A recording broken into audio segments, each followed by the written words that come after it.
Hello అండి, అందరికీ ఎలా ఉన్నారు? ఈరోజు తెలంగాణ స్పెషల్ అయిన సర్వపిండి ఎలా చేయాలో మీ అందరికీ చెప్తాను. ముందుగా కొంచెం శనగపప్పు నానబెట్టుకొని పక్కన పెట్టుకోవాలి. ఒక గిన్నెలో ఒక 2 కప్స్ బియ్యం పిండిని తీసుకొని పక్కన పెట్టుకోవాలి. ఒక మిక్సీ గిన్నెలో 4-5 పచ్చిమిరపకాయలను, అందులో ఒక 5 వెల్లుల్లి రెబ్బలను, అందులోనే ఆనియన్స్, కొంచెం జీలకర్ర వేసి కచ్చాపచ్చాగా మిక్సీ పట్టుకోవాలి. ఇలా మిక్సీ పట్టుకున్న దాన్ని బియ్యం పిండిలో వేసుకోవాలి. అందులోనే 1 స్పూన్ నువ్వులను యాడ్ చేసుకోవాలి. ఇలా నువ్వులను యాడ్ చేసుకోవడం వల్ల సర్వపిండి అనేది చాలా టేస్టీగా ఉంటుంది. అందులోనే ముందుగా నానబెట్టుకున్న శనగపప్పును, చిన్నగా కట్ చేసుకున్న ఆనియన్స్ను, అందులో మంచిగా తరిగిన కొత్తిమీరను, కొంచెం కరివేపాకును వేసుకోవాలి. అందులోనే రుచికి తగినంత సాల్ట్ను కూడా యాడ్ చేసుకోవాలి.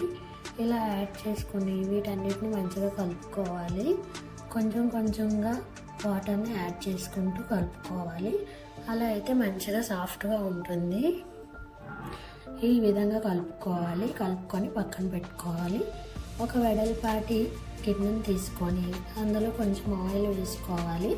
వేసుకున్న తర్వాత మనం ముందుగా కలుపుకున్న శనగపిండిని తీసుకొని ఇలా వేళ్ళతోనే అదుముకోవాలి.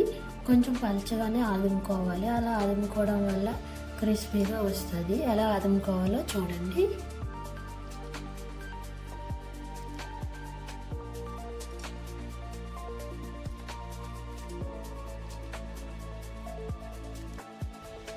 ఇలా అదుముకున్న తర్వాత ఈ వేళ్ళతో హోల్స్ పెట్టుకోవాలి.